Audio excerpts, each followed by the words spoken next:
Hello everyone, my self CA काजल डेरोलिया। उम्मीद करते हैं सब बहुत बहुत अच्छे होंगे। हम अपनी एक सीरीज़ स्टार्ट कर रहे हैं फॉर MCOM एंट्रेंस स्टूडेंट्स, जहां हम DU that is Delhi university के पास्ट ईयर क्वेश्चन पेपर पे डिस्कशन करने वाले हैं, जहां हम लोग 2011 से लेके 2019 तक के सारे क्वेश्चन पेपर्स जो MCOM एंट्रेंस जो दिल्ली यूनिवर्सिटी के पेपर्स हैं उस पर हम लोग डिटेल डिस्कशन करेंगे। इसके पहले हम एक और बात बता दें कि 2017 ऑनवर्ड्स से जो पेपर पैटर्न है थोड़ा सा चेंज हुआ है।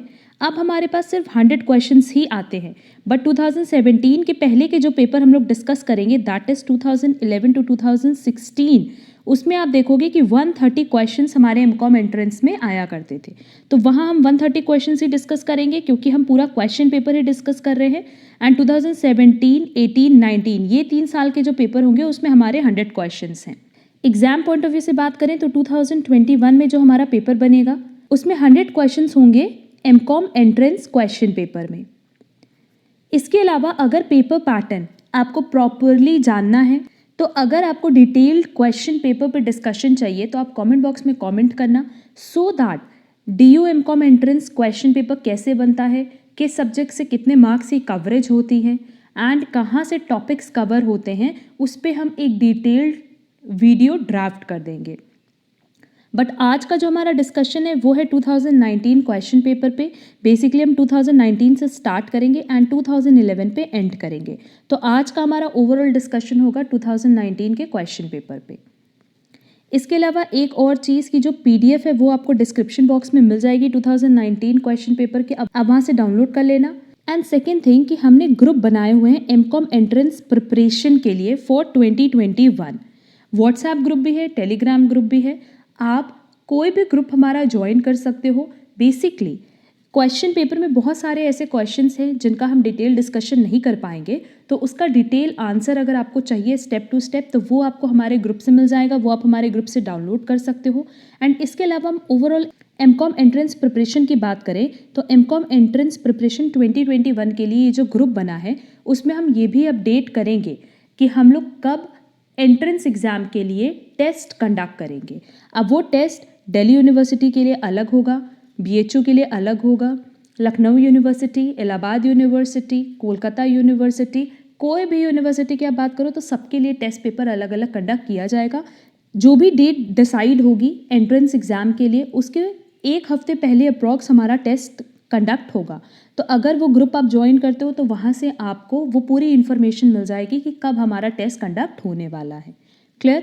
तो चलो फिर हम लोग आज का अपना डिस्कशन स्टार्ट करते हैं जो कि 2019 क्वेश्चन पेपर पे है। एंड ये क्वेश्चन पेपर की PDF हम बता चुके हैं कि आपको डिस्क्रिप्शन बॉक्स में मिल जाएगी, आप वहाँ से इसको डाउनलोड कर सकते हो। तो चलो हम लोग स्टार्ट करते हैं अपना आज का ये सेशन। हमारा पहला क्वेश्चन है, the accounting department of a manufacturing company is an example of. अब देखो एक कंपनी और उस कंपनी में नो डाउट बहुत सारे डिपार्टमेंट्स होते हैं, चाहे अकाउंटिंग डिपार्टमेंट हो, प्रोडक्शन डिपार्टमेंट हो, परचेज डिपार्टमेंट हो, ऐसे करके बहुत सारे हमारे डिपार्टमेंट्स होते हैं विद इन कंपनी। ये जो अलग अलग डिपार्टमेंट्स होते हैं इनको हम क्या कहते हैं या कि किसके एग्जाम्पल हैं? Cost centre, profit centre, investment centre और contribution centre. But obvious cost centre, क्योंकि कॉस्ट सेंटर की डेफिनेशन ही यही है कि कॉस्ट सेंटर रिप्रेजेंट करते हैं अलग अलग डिपार्टमेंट्स को जो विद इन कंपनी होते हैं। या कई बार कॉस्ट सेंटर मतलब ये भी होता है कि विद इन डिपार्टमेंट भी कई सारे कॉस्ट सेंटर्स होते हैं। बट बेसिकली जो हमारी कॉस्ट सेंटर की डेफिनेशन है वो ये है कि इट रिप्रेजेंट्स अ डिपार्टमेंट और की function with in a company, कि ये डिपार्टमेंट्स को एंड की फंक्शंस को रिप्रेजेंट करता है कहाँ? With in company. तो अलग अलग डिपार्टमेंट्स की ही बात किया और क्वेश्चन में हमसे पूछा है कि अकाउंटिंग डिपार्टमेंट अगर है मैन्युफैक्चरिंग कंपनी में तो ये किसका एग्जाम्पल होगा? बट ऑब्वियस इसका करेक्ट आंसर होगा A, that is cost centre. Clear? Next, which of the following is incorrect with respect to coefficient of correlation. अब देखो कोएफिशिएंट ऑफ कोरिलेशन को हम लोग डिनोट करते हैं R से। इसकी कई सारी प्रॉपर्टीज है, बट पहले सोल्यूशन देख लेते हैं। एज पर सोल्यूशन हम इसकी प्रॉपर्टीज भी डिस्कस कर लेंगे। सबसे पहला, it is a sum of two regression coefficient. अगर बात करें रिग्रेशन कोएफिशिएंट की तो उसको हम लोग डिनोट करते हैं BXY एंड BYX से। तो क्वेश्चन में हमसे कह रहा है it is a sum of, मतलब इन दोनों का एडिशन किसको शो कर रहा है? R को। जो कि प्रॉपर्टी नहीं है किसकी, कोएफिशिएंट ऑफ कोरिलेशन की। नेक्स्ट चेक करते हैं, it can be zero, it can be positive, it can be negative. अब देखो अगर हम लोग कोएफिशिएंट ऑफ कोरिलेशन की बात करें तो इसकी सबसे पहली प्रॉपर्टी यही है कि इसकी वैल्यू लाई करती है -1 to 1, दैट इज -1 के बराबर भी हो सकती है और 1 के बराबर भी हो सकती है, बट इसकी वैल्यू हमेशा किसके बीच में लाई करेगी, -1 to 1, दैट इज -1 भी हो सकती है, 1 भी हो सकती है और 0 भी हो सकती है। क्लियर? तो क्वेश्चन में हमसे कह रहे हैं इट कैन बी जीरो, हाँ हो सकता है, इट कैन बी पॉजिटिव हो सकता है and it can be negative हो सकता है। बट क्या फर्स्ट प्रॉपर्टी जो बताया है वो करेक्ट है? नहीं। फर्स्ट प्रॉपर्टी बेसिकली अगर हम लोग देखें, coefficient of correlation is a geometric mean of coefficient of regression. तो कोएफिशिएंट ऑफ रिग्रेशन का ये क्या होता है, ज्योमेट्रिक मीन होता है, ना कि सम। क्लियर? और हमसे क्वेश्चन में पूछा था इनकरेक्ट, तो करेक्ट आंसर होगा first. Next, which of the following is most appropriate for marginal rate of substitution of L for K? अब देखो यहाँ पे हमसे MRTS पूछा है, बट MRTS किसके लिए पूछा है, लेबर के लिए, फॉर कैपिटल। तो अब देखो हमें पता है कि L डिनोट करता है लेबर को और K डिनोट करता है कैपिटल को। तो नो डाउट अगर हम लोग बात करें marginal rate of technical substitution की, सब्सटीट्यूट करने की, तो सिंपली इसका मतलब क्या होता है MRT का, पहले इसका फॉर्मूला देखो, इसका फॉर्मूला होता है marginal product of labour divided by marginal product of capital. ठीक? और इसको हम फर्दर अगर डिस्क्राइब करें तो इसका सिंपली मतलब ये है कि हम कितना कैपिटल गिव अप करेंगे सो दैट हम लेबर को इंक्रीज कर सके फॉर 1 यूनिट। और ऐसा करने से जो हमारा प्रोडक्शन हो रहा है, प्रोडक्शन कैसे शो करता है, ऐसे आइसोक्वेंट के फॉर्म में, है ना, ये आइसोक्वेंट है। तो यहाँ बेसिकली हम लोग ये चीज़ देखते हैं कि अलग अलग कॉम्बिनेशन होगा जो with the help of labour and capital achieve किया गया है, बट जो प्रोड्यूसर है वो हर एक लेवल पे इनडिफरेंट होगा, दैट इज़ वो किसी भी लेवल पे प्रोडक्शन करे उसका जो प्रोडक्शन से सेटिस्फैक्शन है वो सेम होगा। क्लियर? तो देखो हमारे पास ऑप्शन दिया है, the amount of K a firm increases by giving up amount of L, the amount of K that can be substituted for L, the amount of K that firm can give up by increasing the amount of L used by 1 unit and still remain on same isoquant, and the amount of L that can be substituted for K। तो but obvious इसका correct answer क्या होगा, third, क्योंकि simply third में देखो बताया कि कितना हम कैपिटल का अमाउंट गिव अप करें सो दैट हम लेबर के अमाउंट को इंक्रीज कर सकते हैं by 1 unit and still remain on same isoquant, और उसके बाद भी हमें सेम लेवल ऑफ सेटिस्फैक्शन मिले, किसको, प्रोड्यूसर को। क्लियर है? तो इसका करेक्ट आंसर होगा third. Next, which of the following is not true for Cobb Douglas production function. अब देखो कॉप डगलस का जो प्रोडक्शन फंक्शन है उसमें बेसिकली ए डिनोट करता है कांस्टेंट वैल्यू को, एल डिनोट करता है लेबर को एंड के डिनोट करता है कैपिटल को। क्लियर? कॉप डगलस का ये कहना था कॉप डगलस प्रोडक्शन फंक्शन में कि जब हम प्रोडक्शन करते हैं तो हमें लेबर की रिक्वायरमेंट ज़्यादा होती है कंपैरेटिवली कैपिटल से, क्योंकि कैपिटल मतलब बेसिकली हम लोग किसकी बात कर रहे हैं, लैंड की एग्जांपल ले लो, या फिर हम लोग बात कर रहे हैं फंड्स की। तो प्रोडक्शन के लिए हमें लेबर की रिक्वायरमेंट ज़्यादा है कंपैरेटिवली किसके, कैपिटल के। क्लियर? तो लेबर की जो पावर है वो है 3/4 और कैपिटल की जो पावर है वो है 1/4। मतलब अगर हमें लेबर की ज़रूरत है 75%, तो कैपिटल की ज़रूरत कितनी होगी, 25%। क्लियर? तो यहाँ अगर हम लोग इनपुट देखें तो इनपुट हम कितना डाल रहे हैं, overall 1। Clear? That is alpha plus beta is equal to कितना आएगा, 1 आएगा। और अल्फा बेसिकली किसकी पावर है, लेबर की, और बीटा किसकी पावर है, कैपिटल की। अब देखते हैं हमारे पास ऑप्शन दिया है alpha plus beta is equal to 1, ये तो करेक्ट है। Alpha is the output elasticity of labour, that is labour का पावर है, ये भी करेक्ट है। And beta is the output elasticity of capital, ये भी करेक्ट है। तो गलत क्या है, third, input elasticity of substitution is more than 1। क्या ये मोर देन 1 आ रहा है, नहीं, ये एग्जैक्टली किसके आ रहा है, 1 के आ रहा है। दैट इज जो इनपुट हम लोग लगा रहे हैं अल्फा प्लस बीटा वो किसके बराबर आ रहा है, 1 के। तो करेक्ट आंसर क्या होगा बेटा, 3। क्लियर? क्योंकि हमसे क्वेश्चन में पूछा था not true. Next, which of the following is not a preferential creditors. अब देखो बेसिकली अगर हम लोग प्रेफरेंशियल क्रेडिटर्स की बात करें तो ये वो क्रेडिटर्स होते हैं जिनको प्रेफरेंस मिलती है पेमेंट के टाइम। बेसिकली जब लिक्विडेशन होती है तो इन क्रेडिटर्स को अनसिक्योर्ड क्रेडिटर्स के पहले पेमेंट की जाती है। क्लियर? तो इसके लिए हम लोग पढ़ेंगे section 327 of companies act 2013 and provision of section 326, ये दो सेक्शन अगर हम लोग रीड कर लेते हैं तो हमें प्रेफरेंशियल क्रेडिटर्स की पूरी डिटेल्ड इन्फॉर्मेशन मिल जाएगी। तो हमने यहाँ पे ये डिस्कस किया है कि आपको ये दो सेक्शंस रीड करने होंगे, section 327 and provision of section 326। अगर ये अलग से आपको नहीं मिलता है तो आप हमारे ग्रुप से इसको डाउनलोड कर लेना। ग्रुप पे हमने इसका डिटेल नोट्स शेयर किया है। जब वहाँ आप सेक्शन 327 एंड प्रोविजन ऑफ 326 पढ़ लोगे तो आपको पता चलेगा कि प्रेफरेंशियल क्रेडिटर का पार्ट क्या नहीं है। Second, amount due to employ under amalgamation और रिकंस्ट्रक्शन। फर्स्ट पॉइंट में कह रहा है कि amount due under employees state insurance act for 12 months previous to the winding up, all sum due to employee from a provident fund, pension fund and so on, and compensation under workmen's compensation fund। ये तीनों part हमारा preferential creditors का है, but क्या नहीं है? Second point, that is amount due to employ under amalgamation और reconstruction. ये प्रेफरेंशियल क्रेडिटर्स के लिस्ट में नहीं आता है। अब देखो, हमने ये जो दो सेक्शंस आपको रीड करने बोले हैं, ये इसलिए बोले हैं क्योंकि कोई ज़रूरी नहीं है कि नेक्स्ट टाइम जब ये क्वेश्चन बने तो यही 4 ऑप्शन आए। हो सकता है कोई और नए 4 ऑप्शंस ले लें, तो उसकी आपको डिटेल नॉलेज होनी चाहिए। बेसिकली पास्ट 10 ईयर्स के जो पेपर होते हैं वो बहुत इंपॉर्टेंट होते हैं प्रिपरेशन के लिए, क्योंकि वहीं से या कह लो उसी पैटर्न पे क्वेश्चन जनरेट होते हैं एग्जाम में। क्लियर? तो section 327 and provision of section 326, इसकी डिटेल नोट्स आपको मिल जाएंगे हमारे ग्रुप पे, आप वहाँ से डाउनलोड कर लेना। Next, as per the changes in income tax proposed in interim budget announced on 1st February 2019, if an individual invests in the specified tax saving schemes of the government, the effective income that would be tax free in a year would be।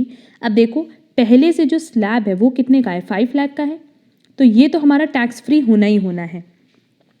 इसके अलावा हमसे question में पूछा है specified tax saving schemes. Tax saving schemes में बहुत सारी ऐसी स्कीम्स हैं गवर्नमेंट की, जैसे एनएससी, पीपीएफ, एनपीएस। अगर हम इसमें इन्वेस्टमेंट करते हैं तो एज पर सेक्शन 80C हमें एडिशनल 1,50,000 का बेनिफिट मिलेगा। क्लियर? तो ओवरऑल ये 5 लाख प्लस 1,50,000, ओवरऑल हमें 6,50,000 तक की जो हमारी इनकम होगी वो क्या होगी? टैक्स फ्री होगी। क्लियर है? तो इसका करेक्ट आंसर होगा first, 6,50,000। Next, which form of business does not have परपीचुअल cessation. अब देखो, अगर हम लोग बात करते हैं परपीचुअल सेसेशन की, तो परपीचुअल सेसेशन मतलब होता है जहां हमारा बिजनेस एंटिटी कंटिन्यू करेगा for indefinite period. That is, कोई भी इंडिविजुअल आए या कोई भी इंडिविजुअल जाए, उससे हमारा बिजनेस बंद नहीं होने वाला है, हमारे बिजनेस की कंटिन्यूटी रहेगी। हमारे बिजनेस एंटिटी की जो कंटिन्यूटी है वो किसी भी पर्सन के आने या जाने पे डिपेंड नहीं करेगी। क्लियर? तो ऐसा कहाँ होता है? गवर्नमेंट कंपनी में, पार्टनरशिप फर्म में, जॉइंट स्टॉक कंपनी में, एलएलपी में। अब देखो, जितनी भी तरह की कंपनीज है उनका रजिस्ट्रेशन मैंडेटरी है, और जब रजिस्ट्रेशन मैंडेटरी है तो कंपनी को और उसके मेंबर को अलग अलग एंटिटी की तरह ट्रीट किया जाता है। उन दोनों की अलग अलग आइडेंटिटी होती है। तो किसी भी मेंबर के आने या जाने से क्या कंपनी बंद हो जाती है? नहीं। इसके अलावा एलएलपी का रजिस्ट्रेशन भी कंपल्सरी है, मैंडेटरी है। तो अगर इसका रजिस्ट्रेशन मैंडेटरी है तो एलएलपी को भी एक अलग पर्सन की तरह, दैट इज इसकी भी एक सेपरेट एंटिटी, इसको भी एक सेपरेट एंटिटी माना गया है, दैट इज इसकी अपनी अलग आइडेंटिटी है। तो इसको भी इसके मेंबर से नहीं जाना जाता, इसके पार्टनर्स आए या जाएं, एलएलपी कभी भी बंद नहीं होता। क्लियर? बट पार्टनरशिप फर्म जहाँ पे रजिस्ट्रेशन वॉलंटरी है, मैंडेटरी नहीं है, क्या वहाँ परपीचुअल सेसेशन होता है? नहीं, वहाँ परपीचुअल सेसेशन नहीं होता है। किसी भी पार्टनर की डेथ पे, किसी भी पार्टनर की इंसॉल्वेंसी पे या रिटायरमेंट पे हमारी पार्टनरशिप फर्म बंद हो जाती है। दैट इज, पार्टनर के आने या जाने से पार्टनरशिप फर्म अफेक्ट होगी, दैट इज उसका कोई परपीचुअल सेसेशन वहाँ नहीं होता। तो करेक्ट आंसर क्या होगा? 2, partnership firm. Next, when all inputs are increased by 5% and output of commodity increases by 10%, the firm is having। अब देखो, सिंपली यहाँ हम लोग बात कर रहे हैं रिटर्न टू स्केल की, और रिटर्न टू स्केल में हमारे पास 3 स्टेजेस थे। पहला स्टेज था इंक्रीजिंग रिटर्न टू स्केल, दूसरा था कांस्टेंट रिटर्न टू स्केल, और तीसरा था डिक्रीजिंग रिटर्न टू स्केल। तो बेसिकली रिटर्न टू स्केल ये बताता है कि अगर हम लोग इनपुट को इंक्रीज करेंगे तो नो डाउट आउटपुट भी इंक्रीज होगा। बट ऑब्वियसली ना, हम अगर ज़्यादा से ज़्यादा इनपुट लगाएं तो नो डाउट हमारा आउटपुट इंक्रीज होगा। बट अगर हमने इनपुट इंक्रीज किया 100% से और आउटपुट हमारा इंक्रीज हो रहा है 120% से, तो हम कौन से स्टेज पे हैं? इंक्रीजिंग रिटर्न टू स्केल, कि जितना हम इनपुट लगाएंगे उससे ज़्यादा परसेंटेज से आउटपुट इंक्रीज करेगा। कांस्टेंट पे है कि अगर हमने 100% इनपुट इंक्रीज किया है तो उस केस में आउटपुट भी इंक्रीज होगा, पर कितने परसेंट से? 100% से। And decreasing return to scale में है कि अगर हमने 100% से अपना इनपुट इंक्रीज किया तो नो डाउट आउटपुट इंक्रीज करेगा, पर कितने से? सिर्फ 80% से। क्लियर? यहाँ ये कंफ्यूज नहीं होना है कि डिक्रीजिंग रिटर्न टू स्केल में डिक्रीज हो जाएगा, ऐसा कभी नहीं हो सकता। तो अगर इनपुट इंक्रीज करेंगे तो नो डाउट आउटपुट भी इंक्रीज करेगा, बट हमें ये देखना होता है कि किस स्पीड से इंक्रीज हो रहा है। अगर दोनों सेम स्पीड से इंक्रीज हो रहे हैं तो कांस्टेंट रिटर्न टू स्केल, अगर इनपुट से ज़्यादा इंक्रीज हो रहा है आउटपुट तो increasing return to scale, otherwise diminishing return to scale. तो देखो यहाँ पे हमारे पास ऑप्शन दिया है कि सारे इनपुट 5% से इंक्रीज हो रहे हैं बट आउटपुट इंक्रीज हो रहा है 10% से, तो नो डाउट हम किस स्टेज पे हैं? Increasing return to scale. तो इसका करेक्ट आंसर होगा 1। Next, when budget line shifts parallel towards right which of the following statements is true. अब देखो बजट लाइन की अगर हम लोग बात करें तो सबसे पहले तो ये समझो कि what is budget line. Budget line basically किसको रिप्रेजेंट करता है? हमारा जितना बजट है, मतलब जितना हम इन्वेस्ट कर सकते हैं उसको हम कहते हैं एम, और ये किसके बराबर या किससे कम होना चाहिए? बेसिकली हम लोग बजट लाइन में दो कमोडिटी का कॉम्बिनेशन शो करते हैं, तो ये किसके बराबर होगा? P X Q X plus P Y Q Y, क्योंकि बेसिकली यहाँ पे दो कमोडिटीज़ की क्वांटिटी एंड दो कमोडिटीज़ की प्राइस पे डिपेंड करता है। लेट्स से अगर हमारे पास जो पहली कमोडिटी है एक्स, उसकी प्राइस है 1 और कमोडिटी वाई की प्राइस है 2, हमारे पास जो मनी इनकम है वो है 20, तो हम इस 20 रुपये से कितना कॉम्बिनेशन इसका बना सकते हैं, यही होता है हमारा बजट लाइन। क्लियर?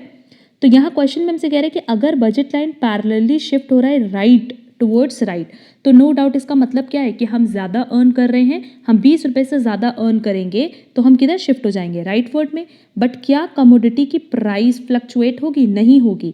प्राइसेस क्या रहेगी? कांस्टेंट रहेगी। बस क्या बढ़ेगा? हमारा budget, that is money. Clear? तो इसका करेक्ट आंसर होगा third, the price of X and Y remain constant and budget increases, that is third. Next, if company changes from offering 40 days credit to 50 days credit, which of the following statement is correct? Simply देखो credit क्या होता है? उधार। Question में ये कह रहा है कि पहले कंपनी 40 दिन का उधार देती थी, इसका मतलब कि जो भी कंपनी सेल करेगी उसका पैसा उसको कितने दिन बाद मिलेगा? 40 दिन बाद।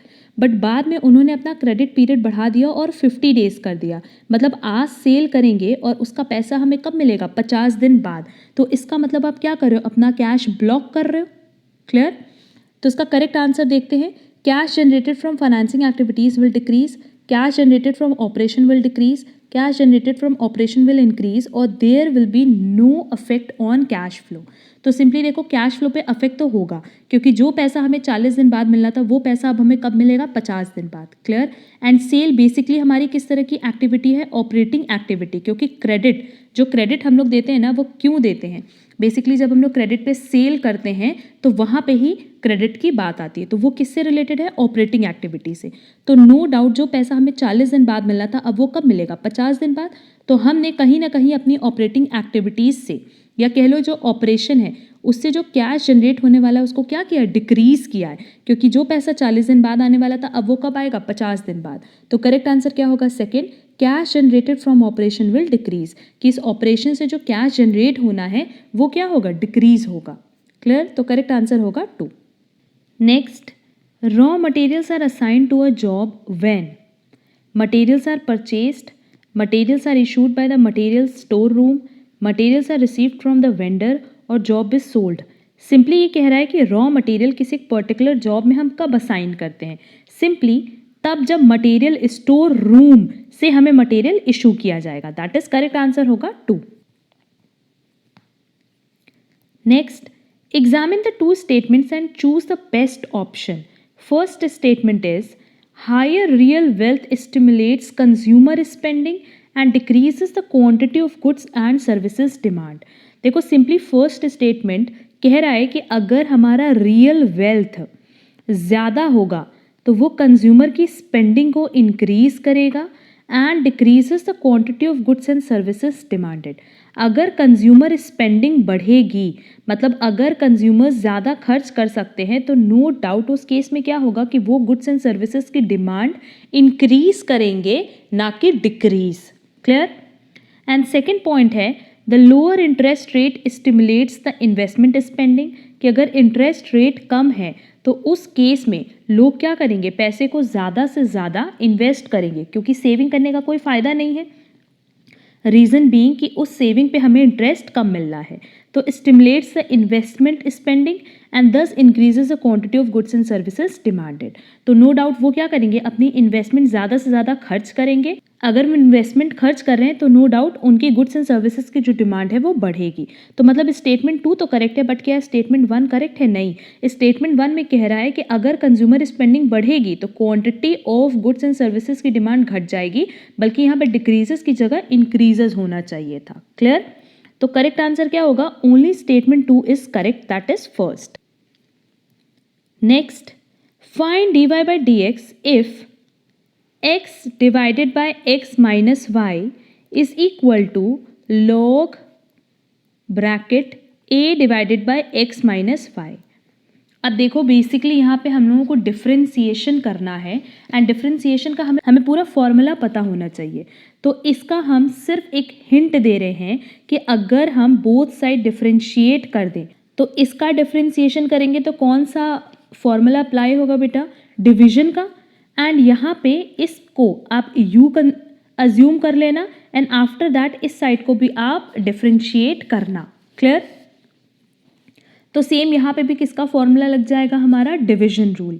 तो इसको सॉल्व करने पे जो हमारा आंसर आएगा वो आएगा 2 minus X divided by Y. अब अगर आपको इसका डिटेल सोल्यूशन चाहिए तो आप हमारे टेलीग्राम ग्रुप से इसको डाउनलोड कर सकते हो।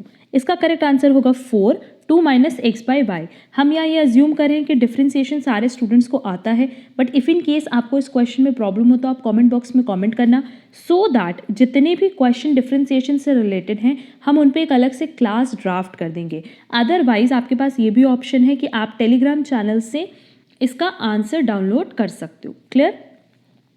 चलेंगे नेक्स्ट क्वेश्चन पे। Next, strike in a factory which stops production for a few weeks is an example of. अब देखो अगर हम लोग बात करें स्ट्राइक की, तो स्ट्राइक कोई नॉर्मल चीज़ तो है नहीं कि हर दिन स्ट्राइक होगी, ऐसा तो होता नहीं है। तो स्ट्राइक का जो ट्रेंड है वो किस तरह का ट्रेंड है? इरेगुलर, दैट इज कभी कभी, या कह लो कि रैंडम ये अकर करती है। तो हमारे पास ऑप्शन क्या दिया है? सेक्युलर ट्रेंड, साइक्लिक ट्रेंड और irregular trend, but obvious irregular trend. तो ऑप्शन देखो, only third, only second, only first, first and second but not third, but obvious correct answer क्या होगा इसका? बट ऑब्वियस इसका करेक्ट आंसर क्या होगा? First, only third. क्योंकि अगर स्ट्राइक की बात करें तो स्ट्राइक अगेन इरेगुलर या कह लो कि रैंडम वेरिएशंस का पार्ट है। जैसे और अगर हम लोग बात करें इरेगुलर ट्रेंड की, तो इरेगुलर ट्रेंड में क्या आएगा? Floods, Wars, famines, strikes etcetera, जो बेसिकली नॉन रेकरिंग नेचर का होता है, मतलब कभी कभी अकर करता है। Clear? Next, a fixed asset originally acquired for rupees 20,000 is replaced by a new asset costing rupees 50,000, but the estimated cost of replacement of original asset is rupees 30,000.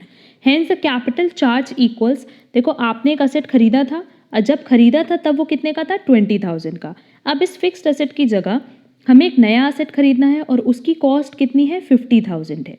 अच्छा, आगे कह रहा है but the estimated cost of replacement of original asset is rupees 30,000, कि अगर हम इस asset को जब हमने खरीदा था तब वो 30,000 का था, पर जब हम इसको रिप्लेस करेंगे तो इसके बदले कितना वैल्यू मिलने वाला है? 30,000 मिलने वाला है। मतलब ये 30,000 का अगर हम असेट रिप्लेस करके 50,000 का असेट लें तो नो डाउट हमें अपने पास से कितना इन्वेस्ट करना पड़ेगा? 20,000। एंड क्वेश्चन में हमसे पूछा है the capital charge equals, no doubt correct answer होगा 20,000, क्योंकि सिंपली देखो इस क्वेश्चन में बोला क्या है कि हमारे पास जो पुराना असेट था हम उसको रिप्लेस कर रहे हैं और नया असेट खरीद रहे हैं। क्लियर? असेट जब खरीदा था तब ना वो 20,000 का था, बट रिप्लेसमेंट वैल्यू कितने की मिलेगी? 30,000 की। तो जब हम मार्केट में 50,000 का असेट परचेज करने जाएंगे तो हम कहेंगे कि हम आपको एक असेट देंगे और बदले में हम आपसे एक नया असेट खरीदेंगे। तो जो भी बैलेंस अमाउंट होती है वो आप चार्ज कर लो। तो जो पुराना असेट था उसकी वैल्यू 30,000 थी, तो वो बैलेंस हमसे कितना चार्ज करेगा? 20,000। Clear? Next, in the following problem find y subject to the given condition. अब dy बाई dx दिया हुआ है and given that y is equal to 1 when x is equal to 1। Given क्या है कि अगर x 1 है तो y भी क्या होगा? 1। अब देखो हमारे पास जो क्वेश्चन है वो है dy by dx is equal to 1 divided by 2 under root X. Clear? अब देखो सिंपली हम ये चीज़ बता रहे हैं कि पहले हम लोग क्या करेंगे, dx को इधर ले आएंगे तो dy is equal to 1 divided by 2 under root X dx and both side integrate कर दो। डिफरेंशिएशन हमने नहीं बोला है, बाय इंटीग्रेटिंग बोथ साइड जो हमारे पास एट द एंड वैल्यू आएगी वो आएगी y is equal to under root X. तो इसका करेक्ट आंसर होगा 4 अंडर रूट एक्स। अब देखो बहुत सारे ऐसे स्टूडेंट्स होते हैं नो डाउट जिन्होंने 11th-12th में भी मैथ्स नहीं लिया है एंड बीकॉम में भी मैथ्स नहीं होता है। अब नो डाउट बहुत सारे स्टूडेंट्स हैं जिनको कि डिफरेंशिएशन इंटीग्रेशन में प्रॉब्लम होती है, बट 2019 के क्वेश्चन पेपर में अगर आप देखोगे तो कम से कम 6 से 7 क्वेश्चंस ऐसे थे जो बेसिकली डिफरेंशिएशन एंड इंटीग्रेशन पे बेस्ड थे। तो इफ़ इन केस आपको इस टॉपिक में भी कोई प्रॉब्लम हो तो आप कमेंट बॉक्स में कमेंट करना, सो दैट हम एक बेसिक क्लास ड्राफ्ट करेंगे जहाँ पे हम डिफरेंशिएशन एंड इंटीग्रेशन के सारे फॉर्मूलेज एंड कुछ बेसिक क्वेश्चंस बता देंगे सॉल्व करके, सो दैट आपको क्वेश्चन सॉल्व करने में आगे फर्दर कोई प्रॉब्लम ना हो। एंड इसका सोल्यूशन भी आपको हमारे टेलीग्राम चैनल पे मिल जाएगा, तो आप वहाँ से इसको डाउनलोड कर लेना अगर आपको स्टेप टू स्टेप इसका सोल्यूशन चाहिए तो। एंड सेकेंड ऑप्शन हमने दिया है कि अगर इस 2019 के क्वेश्चन पेपर के जितने भी क्वेश्चंस हैं related to integration and differentiation, अगर आप चाहते हो कि हम इस पर एक डिटेल क्लास ड्राफ्ट करें तो वो भी आप कमेंट बॉक्स में कमेंट करना, सो दैट हम उस पर एक क्लास ड्राफ्ट कर पाएँ। चलेंगे नेक्स्ट क्वेश्चन पे। Which of the following is most appropriately describes classical theory of management? अब देखो अगर हम लोग बात करें classical theory of management की तो everyone has desire to be efficient, there is only one best of doing the job, all of these money is only motivator। तो सिंपली हमसे यहाँ पे क्लासिकल थ्योरी ऑफ मैनेजमेंट पूछ रहा है and classical theory of management का ये तीनों ही पार्ट है। Everyone has desire to be efficient, there is only one best of doing the job and money is only motivator. तो करेक्ट आंसर होगा 3 ऑल ऑफ दीज, क्योंकि question में हमसे क्या पूछा था? Classical theory. Next, the curve or locus point that shows a cost minimising input combinations for each successive level of output with the input price ratio held constant is known as. अब देखो simply हमसे question में क्या पूछा है, एक ऐसा curve या एक ऐसा locus point that shows a cost minimising input combinations for each successive level of output, मतलब इनपुट के कुछ कॉम्बिनेशंस जिससे हम आउटपुट बना सकें with the input price ratio held constant, मतलब इसका जो हमारा रेशियो है वो क्या रहेगा? कांस्टेंट रहेगा। और उस कांस्टेंट लेवल पे हर एक आउटपुट, मतलब हर एक सक्सेसिव लेवल पे जब हम आउटपुट प्रोड्यूस करें तो हमारी कॉस्ट मिनिमाइज हो। Isocost, isoquant, expansion path और ridge line, but obvious expansion path, क्योंकि अगर हम लोग बात करते हैं आइसोक्वेंट की तो आइसोक्वेंट मतलब हमने ये चीज़ बताया था कि बेसिकली आइसोक्वेंट मतलब क्या, कि जहाँ पे सेम लेवल ऑफ आउटपुट बनाया जाता है with the help of different combination of inputs. ठीक है, तो सेम लेवल ऑफ आउटपुट की हम बात करते हैं कहाँ? जब हम बात करते हैं आइसोक्वेंट की। बट इस क्वेश्चन में देखो each successive level of output, मतलब हर एक सक्सेसिव लेवल ऑफ आउटपुट पे कॉस्ट मिनिमाइजेशन की बात कर रहा है। क्लियर? तो ऐसा कहाँ होता है? एक्सपेंशन पाथ में। तो इसका करेक्ट आंसर होगा 3 expansion path. Next, a firm's demand function is P is equal to 10 e to the power minus x divided by 400, where P is a price per unit and x is quantity demanded. Find at what level of output is the marginal revenue 0. अब देखो इसका जो correct answer है वो है 400। अब अगर इस क्वेश्चन की बात करें तो इसका करेक्ट आंसर हमने बता दिया 400 एंड इस इक्वेशन को भी हम लोग with the help of differentiation he solve करेंगे। तो जहाँ डिफरेंशिएशन की बात हो रही है हमने पहले बताया कि इसका आंसर आपको ग्रुप से मिल जाएगा, अब वहाँ जाकर आप डिटेल आंसर डाउनलोड कर सकते हो। एंड इसके अलावा अगर आपको इस क्वेश्चन में डाउट है, आप चाहते हो कि इसका हम डिटेल सोल्यूशन कराएं, तो आप कमेंट बॉक्स में कमेंट करना सो दैट हम इसके लिए एक अलग से क्लास ड्राफ्ट करेंगे, क्योंकि ये सारे क्वेश्चंस डिफरेंशिएशन एंड इंटीग्रेशन पे हैं एंड हम उम्मीद कर रहे हैं कि डिफरेंशिएशन एंड इंटीग्रेशन बहुत सारे स्टूडेंट्स को आता है। तो इस क्वेश्चन में भी हमें बोथ साइड डिफरेंशिएशन ही करना है, तभी ये क्वेश्चन हमारा सॉल्व होगा। क्लियर? चलेंगे नेक्स्ट क्वेश्चन पे। The standard deviation of 30 items in a data set is 5/6. If every item in the data set is multiplied by 6, then variance of the data set will be. अब देखो यहाँ simply हम लोग क्या करेंगे, अगर हम लोग वेरिएंस की बात करें तो हम लोग इसको ऐसे डिनोट करते हैं, एंड अगर स्टैंडर्ड डेविएशन की बात करें तो इसका अंडर रूट। तो ये स्टैंडर्ड डेविएशन है, यहाँ हम लोग सिंपली क्या करेंगे, स्टैंडर्ड डेविएशन की प्रॉपर्टीज़ का एप्लीकेशन करेंगे। तो स्टैंडर्ड डेविएशन की इंडिविजुअली अगर हम प्रॉपर्टीज़ की बात करें तो सिंपली क्या होता है कि अगर आप एवरी आइटम को, मतलब हर एक आइटम को अगर आप सेम नंबर से ऐड या लेस करते हो तो उस केस में आपका जो स्टैंडर्ड डेविएशन है उसमें कोई चेंज नहीं होगा। Clear? But if in case अगर आप हर एक आइटम को एक सिंगल नंबर से मल्टीप्लाई करो तो जो आपका स्टैंडर्ड डेविएशन है वो भी उतने ही नंबर से मल्टीप्लाई होगा, एंड डिवाइड करो तो आपका जो ओल्ड स्टैंडर्ड डेविएशन है वो उतने ही नंबर से डिवाइड होगा। यहाँ पे हम लोग इसका एक छोटा सा एग्जाम्पल ले लेते हैं सो दैट ये प्रॉपर्टी आपको बिल्कुल क्लियर हो जाए। अब देखो, मान लेते हैं कि x की वैल्यू हमारे पास है 2 and 4। ठीक, स्टैंडर्ड डेविएशन का नो डाउट फॉर्मूला सबको याद होगा, summation X square divided by N minus summation X divided by N का होल स्क्वायर। ठीक, अब देखो x हमारे पास दिया है, एक्स स्क्वायर करेंगे तो क्या आ जाएगा, 2 2 = 4, 4 4 = 16, तो इसका टोटल हो गया 20 और इसका टोटल हो गया 6। अब यहाँ हम लोग अगर वैल्यूज़ पुट कर दें तो 20 divided by 2 minus 6 divided by 2 का होल स्क्वायर और √10 माइनस 9, तो वैल्यू कितनी आ जाएगी, √1, या फिर हम कह सकते हैं सीधे सीधे 1। क्लियर है? अब देखो क्वेश्चन में हमने ये बोला था कि पहली प्रॉपर्टी क्या है कि अगर हम इस नंबर को सेम नंबर से ऐड करें या लेस करें, तो हम ऐड करके दिखा रहे हैं। लेट्स से हम सब में ऐड कर रहे हैं 1, तो ये हो गया 3 और ये हो गया कितना, 5। क्लियर? अब देखो स्टैंडर्ड डेविएशन याद रखना कितना आया था, 1 आया था, तो हमारा x हो गया 3 and 5, एक्स स्क्वायर कितना हो जाएगा, 9 and 25। तो अब स्टैंडर्ड डेविएशन निकाल लेते हैं, 34 divided by 2 minus 8 divided by 2 का होल स्क्वायर। इसको सॉल्व करने पे जो वैल्यू आएगी वो आएगी 17 माइनस 16, दैट इज √1 और 1। क्लियर? अंडर रूट ओपन करने पे ना +-1 लिखा जाता है। ठीक, तो सिंपली हमने क्या बोला कि अगर हमने किसी भी नंबर से सारे के सारे आइटम्स को ऐड किया या लेस किया तो क्या स्टैंडर्ड डेविएशन की वैल्यू चेंज हुई, नहीं हुई। जो ओल्ड स्टैंडर्ड डेविएशन था वही न्यू स्टैंडर्ड डेविएशन है। बट अब हम लोग देख लेते हैं मल्टीप्लाई या डिवाइड करना। जैसा क्वेश्चन में मल्टीप्लाई बोला है तो हम मल्टीप्लाई पे ही देखते हैं। जब हमने 2 4 लिया था तो हमारे पास स्टैंडर्ड डेविएशन कितना था, +-1। अब लेट्स से अगर हम हर एक आइटम को मल्टीप्लाई कर रहे हैं 2 से, तो ये वैल्यू हो जाएगी 4 और ये वैल्यू हो जाएगी 8। अब एक्स स्क्वायर कितना आएगा, 16 and 64, ये हो जाएगा 80, ये हो जाएगा 12।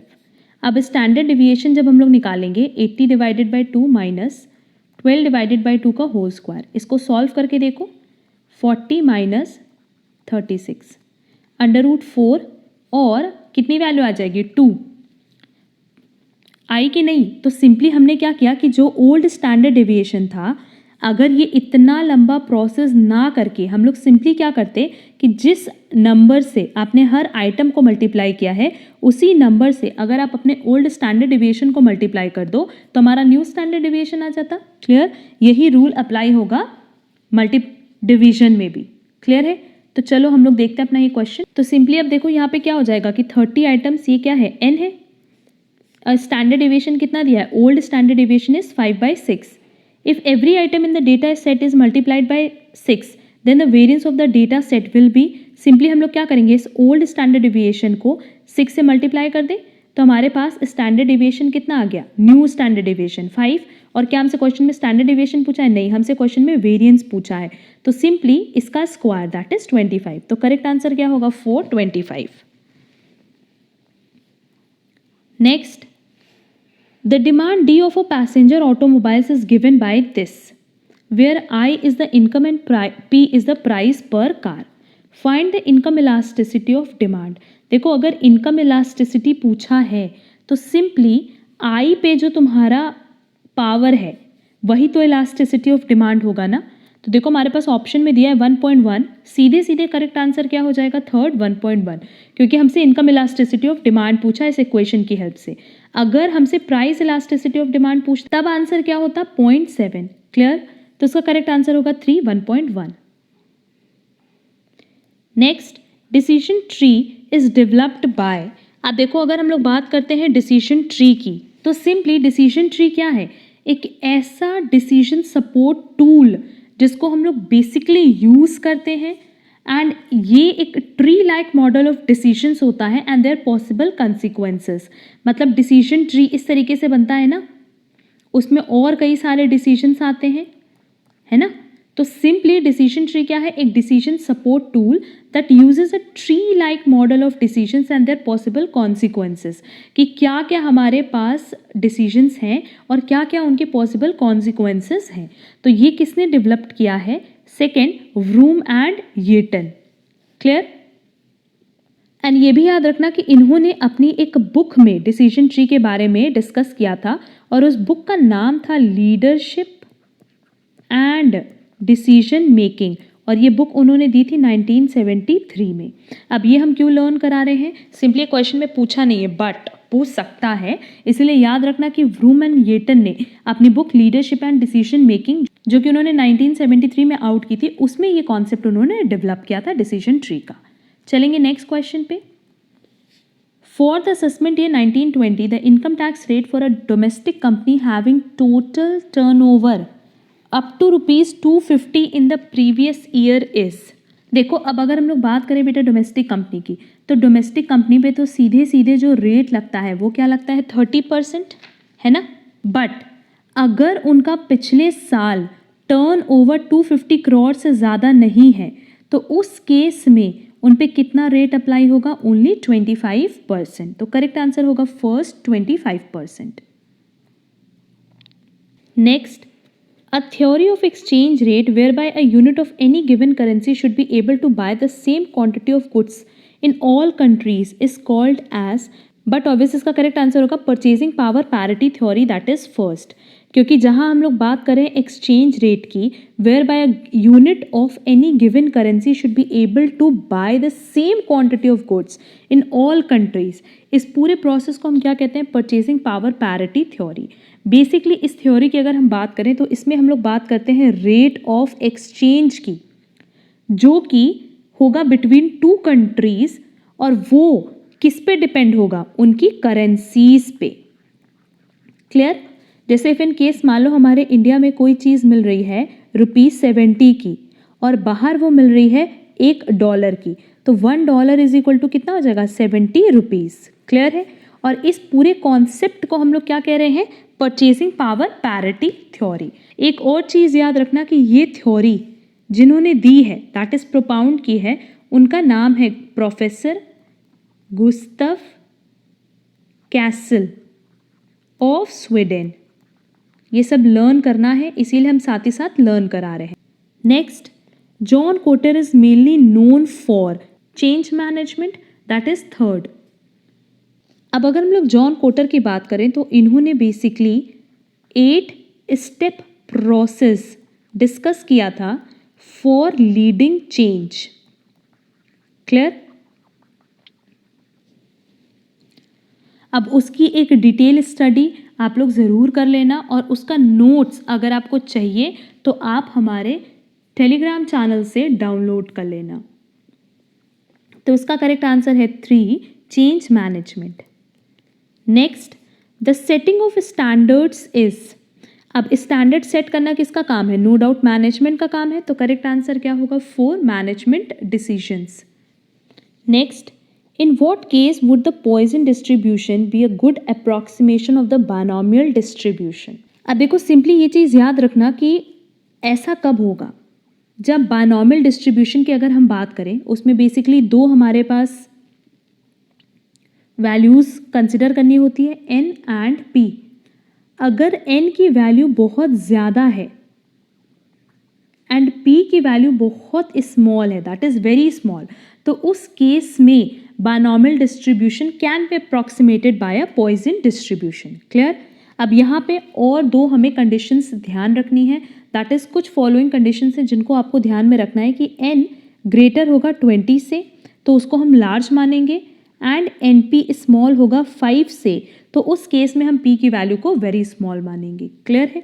तो ये दो कंडीशन है और ये दो कंडीशन का सिंपली हमसे क्वेश्चन में पूछा है कि पॉइसन डिस्ट्रीब्यूशन कब एक गुड अप्रॉक्सीमेशन होगा ऑफ द बायनॉमियल डिस्ट्रीब्यूशन। तो सिंपली बायनॉमियल डिस्ट्रीब्यूशन में अगर n की वैल्यू बहुत ज़्यादा है एंड p की वैल्यू बहुत छोटी है, दैट इज़ वेरी स्मॉल है, तो उस केस में ही हम मानते हैं कि जो बायनॉमियल डिस्ट्रीब्यूशन है can be approximated by a Poisson distribution. और उसमें भी कंडीशन क्या है कि x की वैल्यू अगर 20 से ज़्यादा है तो हम उसको लार्ज मानेंगे और np की वैल्यू लेस है 5 से तो हम मानेंगे कि p की वैल्यू हमारी स्मॉल है। क्लियर? तो देखो हमारे पास ये दोनों कंडीशन फुलफिल हो रहा है सिर्फ फर्स्ट में, क्योंकि n की वैल्यू किससे ज़्यादा होनी चाहिए 20 से और n की वैल्यू 300 है कब फर्स्ट केस में। अब हम लोग सॉल्व करके भी देख लेते हैं कि सिंपली n अगर 300 है, ठीक, तो np की वैल्यू कितनी आनी चाहिए? np की वैल्यू हमने बोला कि लेस आनी चाहिए 5 से, तो चेक कर लेते हैं। n 300 है, ठीक, और q कितना है 0.99, तो हमें पता है q इज इक्वल टू क्या होता है 1 माइनस पी, या p इज इक्वल टू क्या होता है 1 माइनस q, क्योंकि p किसको रिप्रेजेंट करता है सक्सेस को और q किसको रिप्रेजेंट करता है फेलियर को, तो 1 minus 0.99।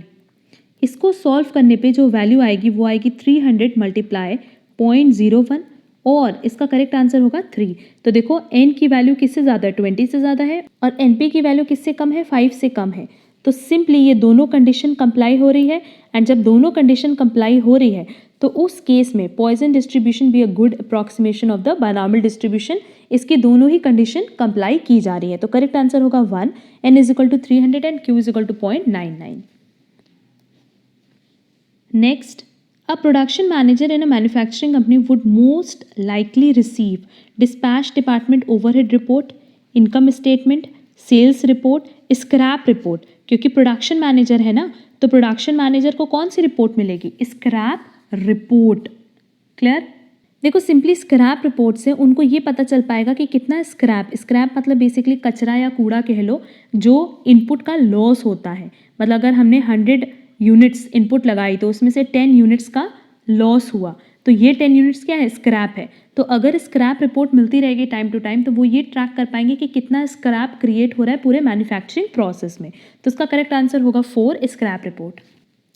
Next, if the cross elasticity of demand between x and y is 0.62, which of the following statement is correct? सबसे पहले देखो अगर हम लोग बात करते हैं क्रॉस इलास्टिसिटी ऑफ डिमांड तो इसमें हमेशा याद रखना कि हम क्वांटिटी एक प्रोडक्ट की लेते हैं और प्राइस दूसरे प्रोडक्ट की। क्लियर? जैसे इफ इन केस मान लो हम बात करें क्रॉस इलास्टिसिटी ऑफ डिमांड की, तो इसका जो हम लोग फॉर्मूला यूज़ करते हैं वो होता है elasticity of cross elasticity is equal to change in quantity upon change in price into original price upon original quantity. अब आप बोलोगे मैम ये फॉर्मूला तो सेम है, हाँ फॉर्मूला सेम है, पर अगर क्वांटिटी एक्स की है ना बेटा तो प्राइस किसका होगा? वाई का। क्लियर? अब देखो क्रॉस इलास्टिसिटी में हम लोग दो चीज़ देखते हैं, हम यहाँ पे डिस्कस भी कर ले रहे हैं। एक होता है सब्स्टिट्यूट प्रोडक्ट और एक होता है कॉम्प्लीमेंट्री। क्योंकि अब देखो हमें ये चीज़ पता है कि substitute product and complementary product में प्राइस एक की चेंज होती है और उसकी वजह से डिमांड दूसरे की चेंज होती है। क्लियर? तो देखो अगर हम लोग बात करते हैं सब्स्टिट्यूट प्रोडक्ट की, तो सब्स्टिट्यूट प्रोडक्ट में क्या होगा? टी और कॉफ़ी होगा। हम इसका कॉन्सेप्ट यहाँ पे डिस्कस कर ले रहे हैं। टी और कॉफ़ी की बात कर रहे हैं। लेट्स से जो प्राइस है वो टी की है और कॉफ़ी डिमांड की है। अगर टी की प्राइस बढ़ेगी तो कॉफ़ी की डिमांड क्या होगी? बढ़ जाएगी, और टी की प्राइस अगर घटी तो कॉफ़ी की डिमांड क्या होगी बेटा? घट जाएगी। इसका मतलब यहाँ पे किस तरह का रिलेशन है? डायरेक्ट रिलेशन है या कह सकते हैं पॉजिटिव रिलेशन है, जो कि हमें वैल्यू से दिख भी रहा है कि पॉजिटिव रिलेशन है। क्लियर? सेकेंड अगर हम लोग देखें हमारे पास सेकेंड ऑप्शन था कॉम्प्लीमेंट्री का, तो लेट्स से हम लोग बात करते हैं इंक एंड पेन की। इंक एंड पेन की, इसकी प्राइस और इसकी डिमांड। अगर इंक की प्राइस बढ़ेगी तो पेन की भी प्राइस बढ़ जाएगी, तो उस केस में क्या होगा? पेन की डिमांड घट जाएगी। और अगर इंक की प्राइस घटी तो उस केस में पेन की जो प्राइस है वो भी घट जाएगी और उसकी डिमांड ऑटोमेटिकली बढ़ जाएगी। तो यहाँ किस तरह का रिलेशन है, इन्वर्स रिलेशन है या कह सकते हैं कि नेगेटिव रिलेशन है। क्लियर। एंड हमारे पास उसके अलावा ऑप्शन दिया नॉट रिलेटेड, रिलेटेड तो होगा तभी तो इलास्टिसिटी 0.62 है, अदरवाइज क्या आती, जीरो आती। And Giffen goods, Giffen goods मतलब क्या होते हैं, वो गुड्स जो लो क्वालिटी प्रोडक्ट्स होते हैं। क्लियर। तो वहाँ बेसिकली हम लोग एक्स एंड वाई की बात नहीं करेंगे। अगर गिफन गुड्स की बात करें तो सिर्फ एक ही प्रोडक्ट की हम प्राइस भी लेंगे और उसी प्रोडक्ट की डिमांड भी लेंगे। क्लियर। एंड क्रॉस इलास्टिसिटी में दो ही चीज़ हो सकता है, आइदर सब्सटीट्यूट और कॉम्प्लीमेंट्री। तो अगर ये value that is elasticity of, that is cross elasticity अगर पॉजिटिव है तो ये क्या होगा, सब्सटीट्यूट प्रोडक्ट। एंड यही अगर नेगेटिव होता तो किस तरह का प्रोडक्ट होता, कॉम्प्लीमेंट्री। तो करेक्ट आंसर होगा 1, X and Y are substitutes.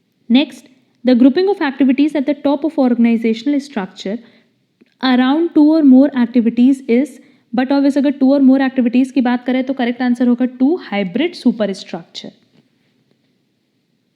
Next, if A is a singular matrix, determinant of A is, अगर सिंगुलर मैट्रिक्स की हम बात कर रहे हैं तो उसका डिटर्मिनेंट हमेशा क्या होगा, 0, दैट इज फर्स्ट। क्लियर। इसको हम और फर्दर डिस्कस करेंगे कि ए अगर सिंगुलर है तो ए का डिटर्मिनेंट हमेशा क्या होगा, 0 के बराबर, और ए अगर नॉन सिंगुलर है तो ए का डिटर्मिनेंट हमेशा नॉट इक्विवेलेंट टू 0 होगा। क्लियर। तो करेक्ट आंसर होगा 1, 0। Next, a person deposited rupees 4,000 in a bank at 6% compounded continuously. After 3 years, the rate of interest was increased to 7%, and after 5 more years, the rate was further increased to 8%. The money was withdrawn at the end of 10 years. Find the amount. तो simply हम लोग यहाँ पे formula apply करेंगे compound interest का।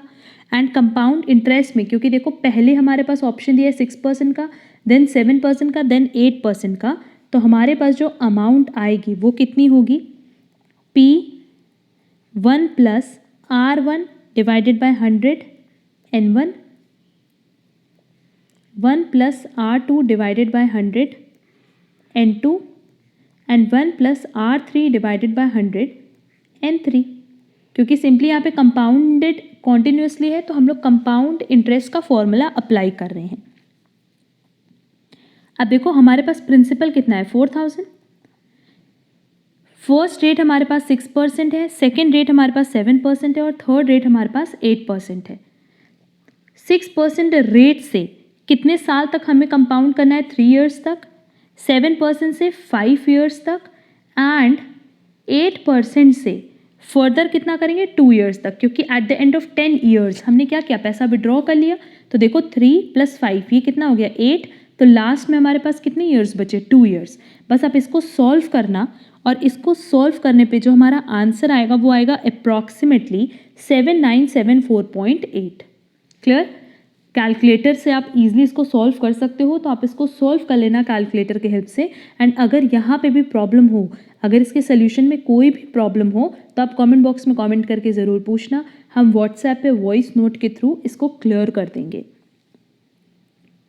Next, pupils believe that efforts would be directed toward behavior is closely based on, no doubt इसका correct answer होगा Vroom's theory।